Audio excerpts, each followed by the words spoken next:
Gundi, buy our sent.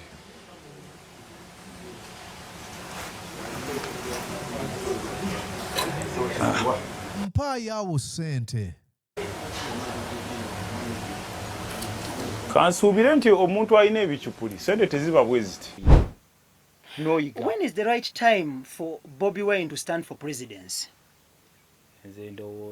Twitter estimate from now to when tumwe myaka ngemeka.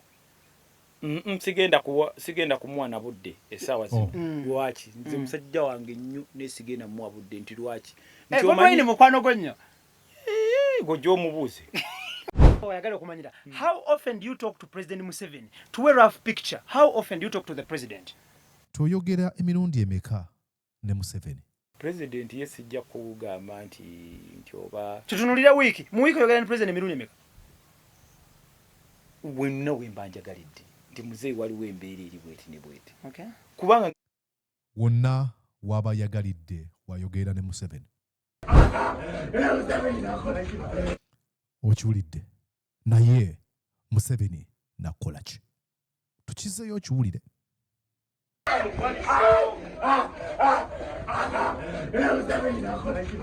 Naye Museveni nakola ki? You're watching Mordecai Marissa Live Political Commentary. Please consider subscribing to help grow Uganda's Voices of Struggle ecosystem. Thank you. I cannot appreciate you enough for using your valuable time to always go on social media, break down things for people.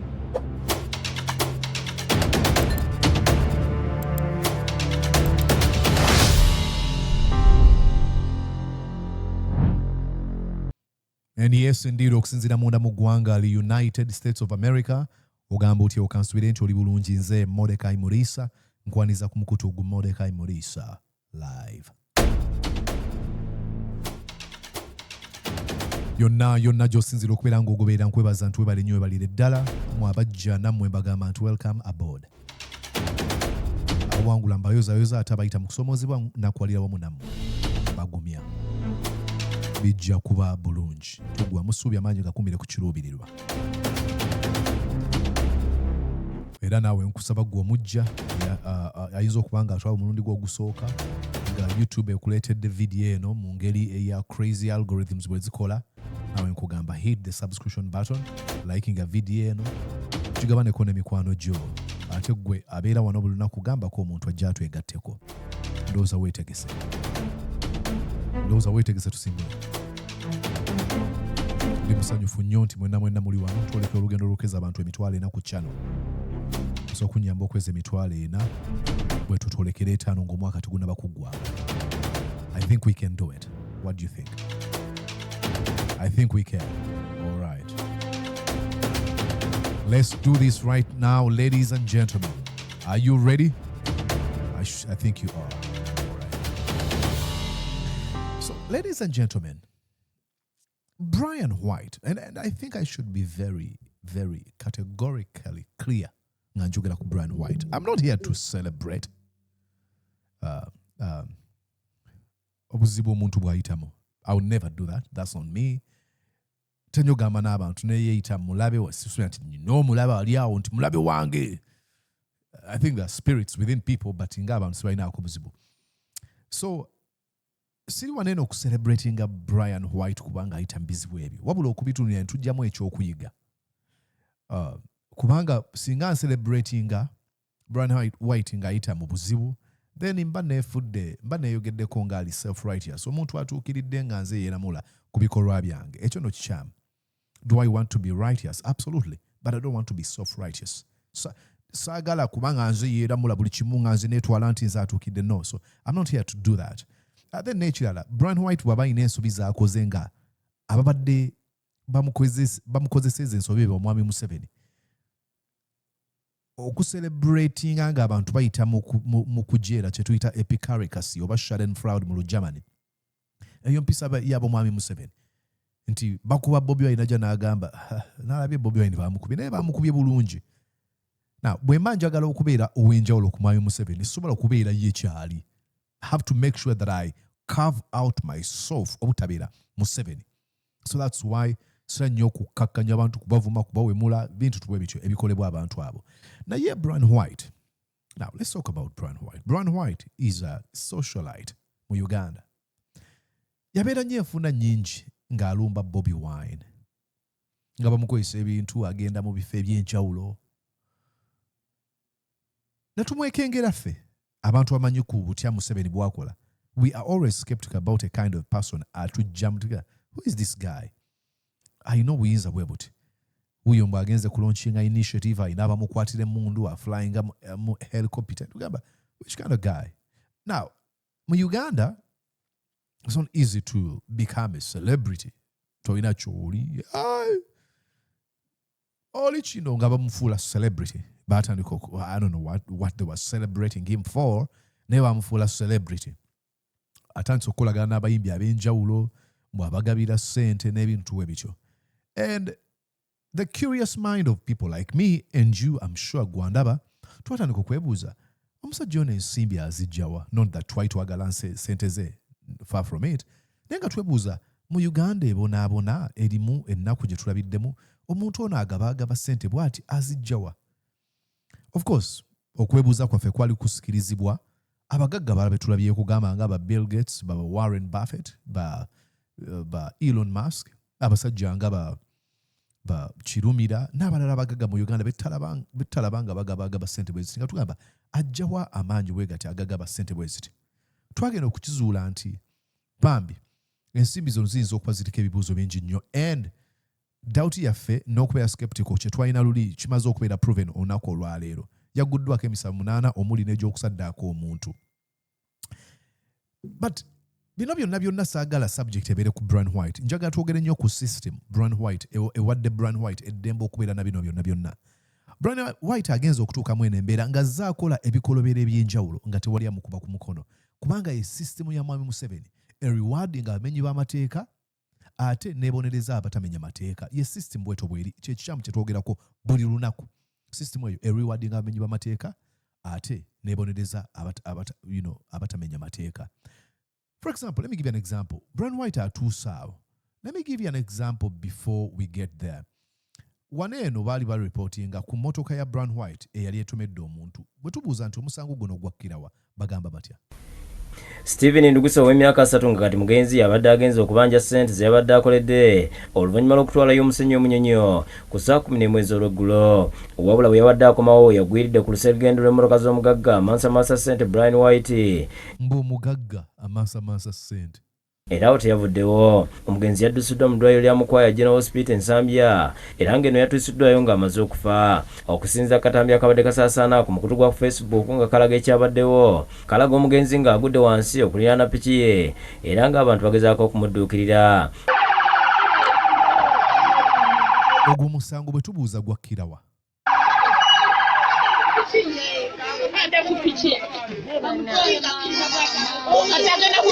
Bryan White.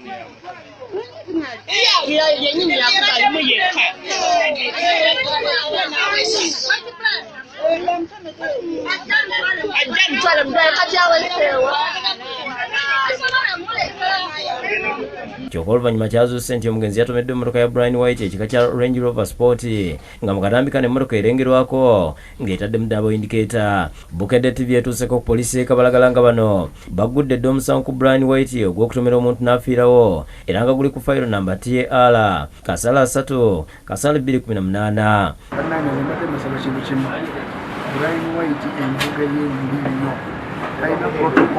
Bryan White envuga ye mbi nnyo talina protocol. Nga bwe nkuzanyidde akatambi oli nga tutandika akugamba nti waayagalira Museveni waamufunira, then awo twabeerawo protocol. Olina access ku mukulembeze w'eggwanga.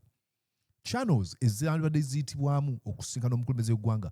Bw'oba omukozi w'ebikolobero buli bikolobero ebyo nga bireetera gavumenti okusigala mu buyinza oba ne access ku Mwami Museveni. That's not all. Eno story yalina okukwasa Bryan White bamusibe abeere mu kkomera okumala ebbanga. Buno bwali bujulizi obwali mu lujjudde. Tamutanda Vivian. Yenzo omuwala abadde akolera Bryan White batubadde tukola wamu n'ennandawula Stella ng'era tukolera omukulu gwe bayita omwami Bryan White. Nze natandika okukolera Bryan in 2017 nange on the 3rd of December. Natandika okukolera Bryan White mu mwezi gwa December nga 3 wenagendayo saba omulimu era nange omwami gwe bayita Kirabira Eddie eyantwala ku mulimu ogwo kuba namusaba omulimu watukugamba nga yatufuula property ye gwayagala gwe yebaka naye tolina gyogenda lopa yabagana okwogera n'abantu bamwe tolina kwogera na maama wo tolina kwogera na mikwano gyo bagamba nga tuli mu nsi eri awo tolina gwogenda kubira simu yakugamba dda oli government property tolina muntu gwogenda bwagamba abantu nti oli government property agamba abantu abajjako amasimu cutting communication literally sex slaves eri Bryan White ono mwala gy'okwogera. These are grave stuff okubyeyogera ku admissions kugwe ono balina okukwatya Bryan White, but because thugs within the system bali bakyamufunamu genda oweebuuzeeko kubanga obeera mu nnyumba ya musajja wamba mufulumya ogenda ogula ekintu akuwa abasirikale bonna kumpi abakuweerako ani yamuwa abasirikale bano byebuuzo ebiteekeddwa okwebuuzibwa. This is a broken system. kuuma n'okigula paka nodda mu mmotoka paka waka tugamba nga tuli awo mu bulamu obutategerekeka nga ne tutuuka ekiseera natwebako he doesn't use protection yatwebakangako without protection notuuka ekiseera nga nze kati nga nze najjamu embuto ze 3. This is what he was doing to young girls. I don't know how old this girl is. Naye regardless of her age byakola abantu birabye nti you would expect this to happen. Nebyatuuse kuona omwana gwe bagamba gwe yasaddaase nti okulaba nti bino ebyatuukawo government yalina okumukuumirako amaaso okumanya nti ono musajja ali dangerous abantu bamuwaddeko obujulizi then abeere ku radar ya government. They don't care. They do not care. Basigala bemboldening omusajja system esigale mu defendinga. But you can only do it for so long, over so much. And do you know why? Kubanga oyinza okwebuuza lwaki Bryan White yesanze mu kana akaseera nga oli bamudefendinga kati balabikanga bamuvuddemu. Look, remember he usually performs for an audience of one person. Yoweri Kaguta Museveni. Kati people around Museveni bayinza okuba muti bamuwagala. And system olw'okuba ezimbiddwa ku hypocrisy obunanfuusi system ya Museveni, they can discard you at any given moment. This is what they do. Use and dump at any given moment. They can even prop him up again. But the end result kubeera kuku betrayinga. Laba omwana kyagamba. Yamukozesa tayambala bupiira n'amukako okugyamu embuto 3. Ng'omuntu gw'olina okwefaako n'ogamba I have to buy myself pills so that I don't get pregnant. Kuba nze nange nagezaako okudduka emirundi gyali 3 naye nga wodduka akunoonya mangu awo speed n'akuzza. And who are these enablers? Who are his enablers? Abantu we badduka n'akunoonya n'akuzza. Network kiki yalina emuleetera okukwata emusobozesa okukwata abantu abadduse. Bwe baakola bino ebintu bwe baavaayo ne bawogera bino ebintu nzijukira I was still in Uganda. One, you have internet. Kuliko abantu besitegeera. Abamu batandika kubulinga ono mwana muwalayo aga wagendayo wali muntu mukulu and people usually are so quick okugenda mu angle cesspool of nonsense. Never tandika okwogera ebintu and I'm like, what are we even talking about here? Can we listen to what omala kyagambi? Ne batwala sensitive matter ne bagitwala nga joke. Ngeri story y'omwana Hajj biyibaka ku mwana bintu bwe bityo ne bagitwala nga joke. Ne Bryan White bino ebyavaayo teri yamukomako. Era wabata threateninze bantu bo gwe kenyini gwe gwa threatening n'ogamba why sina ganzitira bintu bye sitategera kanzire. Imagine that level of intimidation and manipulation. Mbeerewo kumnayenze nakyeyingizaamu tetwali Busunju, twali Munyonyo. By then offices ze zaali Munyonyo. Yes, notandika okukolera awo mpola mpola naye ng'atusuubiza ebintu bingi. And of course, kubanga lyamaze okuzimba persona ng'ey'omuntu omugagga. But hey, I'm not done. Oyinza okugamba nti Mulisa kati biweddeyo. Then again, Bryan White y'omu tulabye wali eri atomedde omuntu n'amutta, akwata abakyala abagisaamu embuto abasibire waka. Again, story endala nejja. Gundi mpayo awe ssente.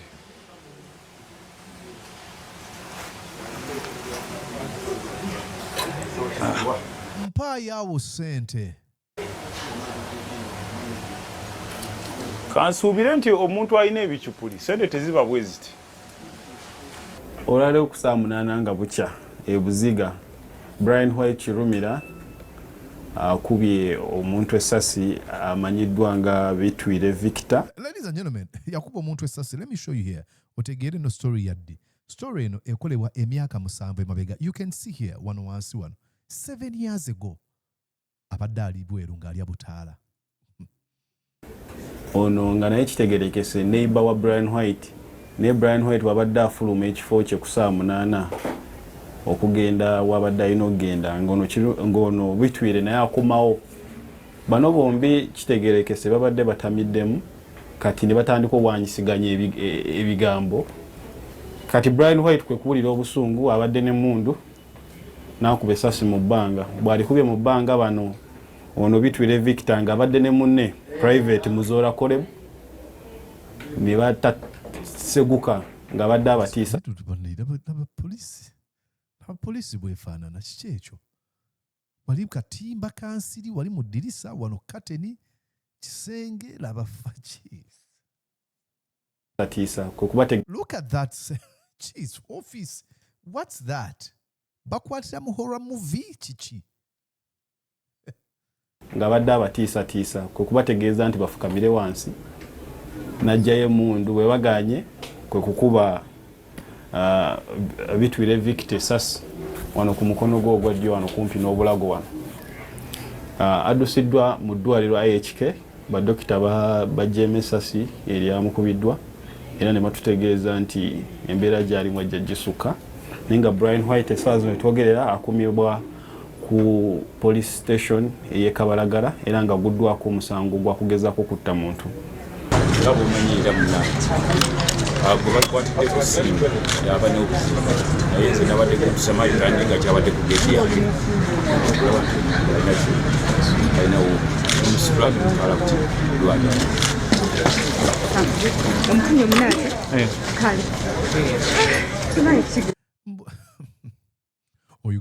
and I'm telling you here when we talk it of obulamu bwensi buno buli fane. Kati waliwo omuntu walaba bineno n'agamba noonya namba ya Bryan White. Wala andaba kali saawa zino. Neetaaga ofuna enamba ya Bryan White oyo ayinza okuba nga asomuggyako ssente. Otyanga nnyo abantu. Yabeeranga mu kulaga bulamu buneeno amamotoka gaalina.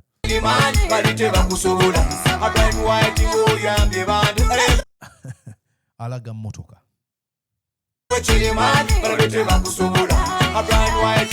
Kirimaanyi wuyo tebamusobola.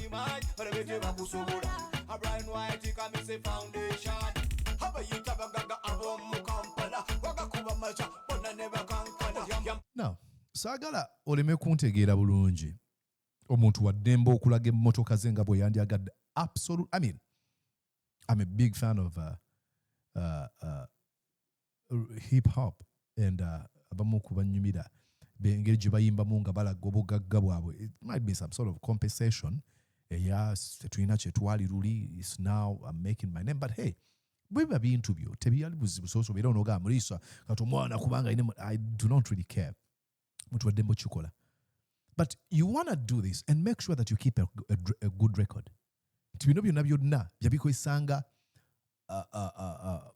gundi okwa-attractinga ebintu ebya-attractinga abantu abakyala abo abaana abato ajje abakozese boogedde ebyo. Tebikolanga nti I'm having fun.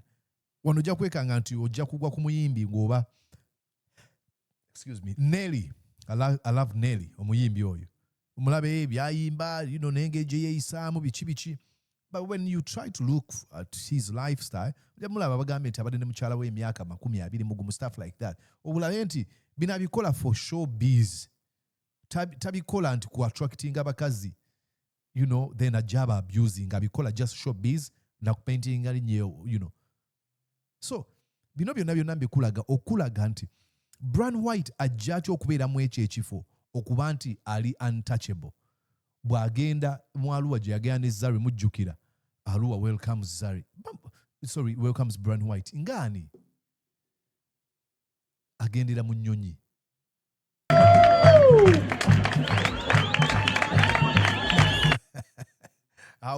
Ubirani.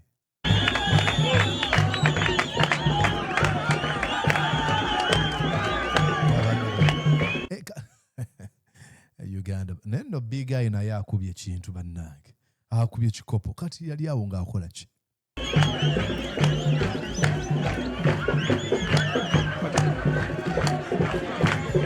Kati big guy celebrity in Uganda. Naye alindirira Bryan White. You can never find me that kind of comment. And I'm not anything, and I don't want to make this about myself. But why would you reduce yourself to that level?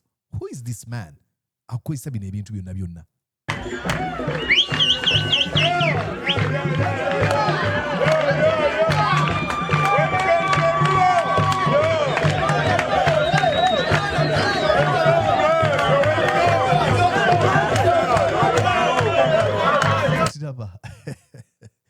Uganda no kyangu nnyo okukola bino ebintu. Kyangu nnyo nawe kubanga ngenda mu Uganda nga mujje munyanize ku kisaawe. Oba for what?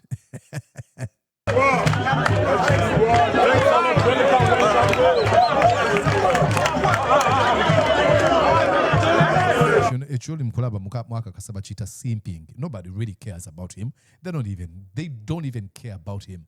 Nebali awo balina okulaga nze nkwagala nnyo oli wakabi nnyo. And then we can go on and watch as many. There are so many videos. There's even one. There's one I was watching.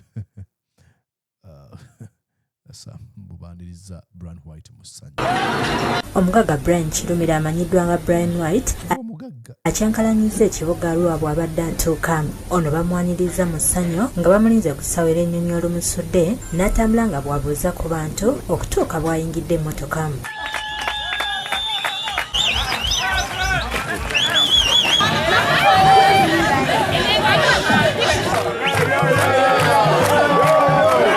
Reducing people to what? Reducing people to just mere beggars. And then there were so many videos. I think I will show you here. Nga bwe nkugambye. Naye buli muntu youth ne babeera obategerera obulungi baake social media tulina Tasmouth olina bula bulungi. However mu bigambo byonkuquotinga wagamba nti Arua tewedde nkomawo. Yes.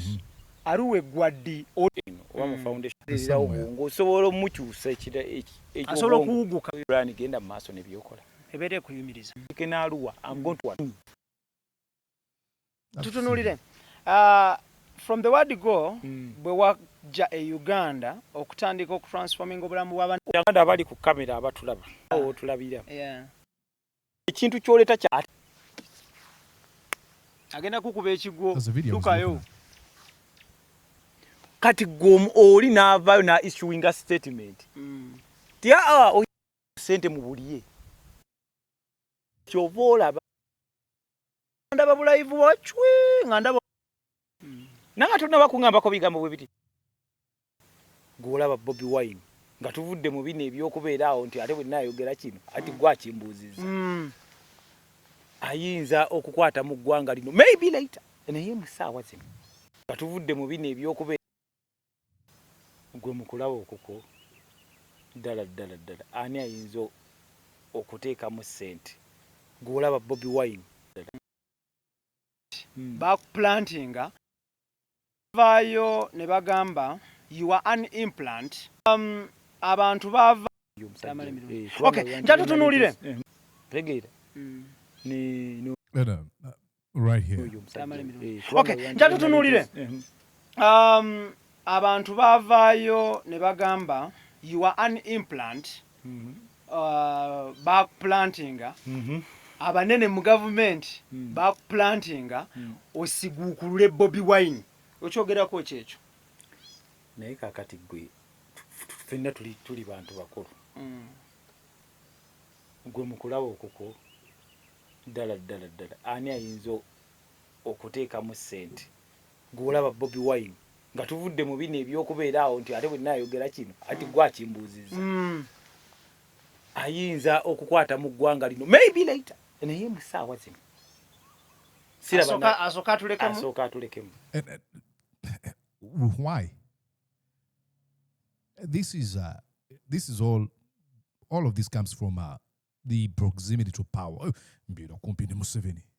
Sigwa sero banansi. Sigwa basairawo. Banansi bagamba Bobi Wine ateekeddwa okulembera ya kulembera kasita balonda. Asooka atuleke mu gwene baani. Okay. Ekyokubiri.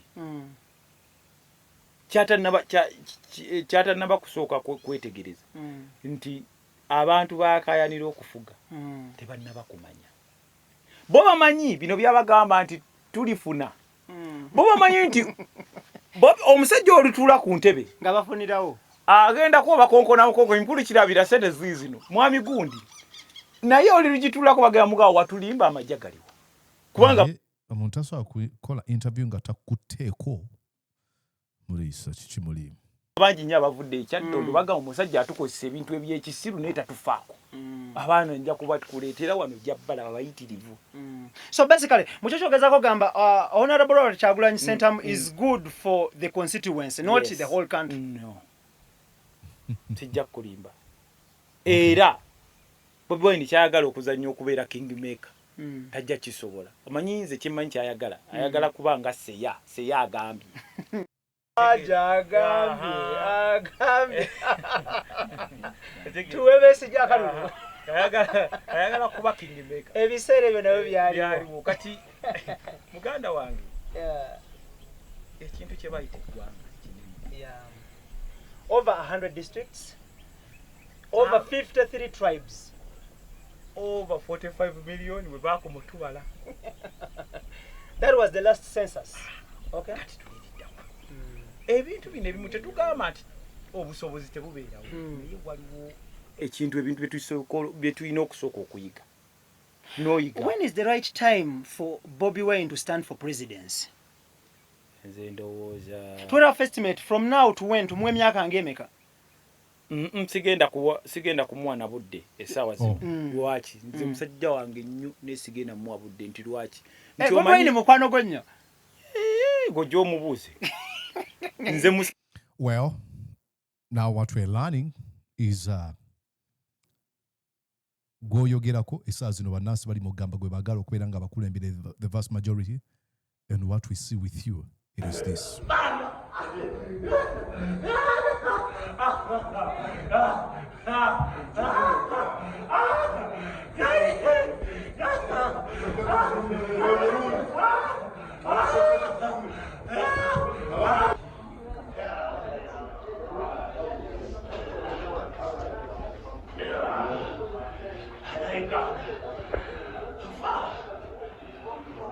Actually, bwe babadde bamuleeta alina ekigambo kyayogedde njagala owulize wano.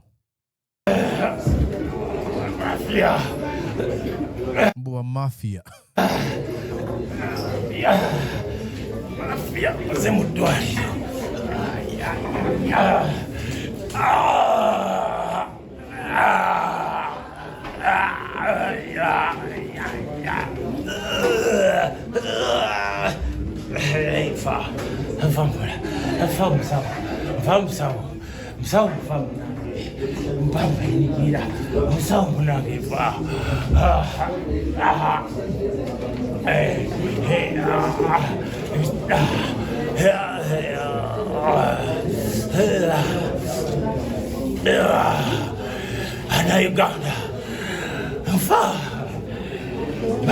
It's very easy to look at this n'ogamba yeekoza. Could be true. Kisobola okuba ekituufu. Naye n'okuba nti ateekeddwa okwekoza bw'atyo ave mu eyo embeera. Either way, kibi. So, tosala tuyadde osanyuka. Ensonga kigambye sisanyuka ng'ali mu eyo mbeera. But to learn from this situation. Government ya Mwami Museveni has no respect for human life. He witnessed the death of tens of thousands of people in the Rural War. And he continues to consolidate power, keeping that firm grip through ways of coercion. I hope people who decide to offer themselves to serve Museveni know the kind of person they're dealing with. He doesn't care. Like I said, I wrote on my X platform, this is not inspired by opposition rhetoric. No. I have read content of people that have been close to him. Some of his friends. I have read contents of people like Miriam Matembe. I've listened to accounts of people who were his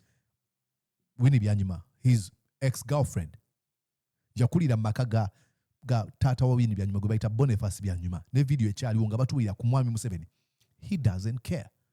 I don't know why people, despite of knowing all that, basigala bewaayo okubeera nga bakozesebwa bwe bati. Watch this. This is really, really sad. I'm not happy, nti omuntu ateekeddwa okubeera mwene embeera.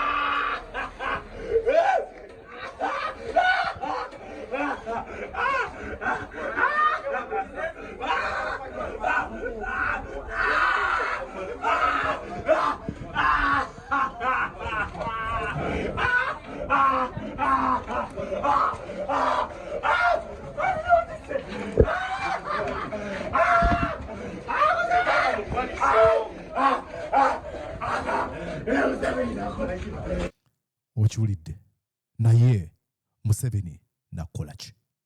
Tukizeeyo okiwulire.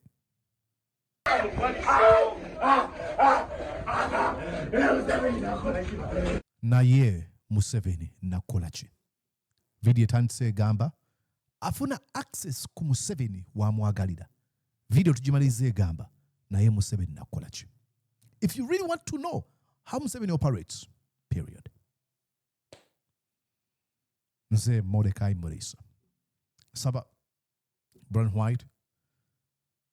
Oyite bino byonna byonna oyige owangule sikwagaliza kubeera mu nnaku bwetu. Tekinyumira muntu kubeera ng'ajera sifuna ssanyu kuba sandyagadde okubeera mu mbeera bwetu. So sandyagadde kugikwagaliza. N'ekituwa ekyokuyiga. Museveni nga figure ayinza okubeerawo. Ne waliyo ne ba Museveni abalala ku mirimu gy'owangalira mu mikwano gy'olina bamanye abantu b'oweereza. Do they have your interest at heart or they're just mere users? And Museveni is just a user. It's not a bag in his life. It is a feature. The highlight of his life is using people and discarding them. My name is Mordecai Murisa. I will see you when you see me. Bye-bye.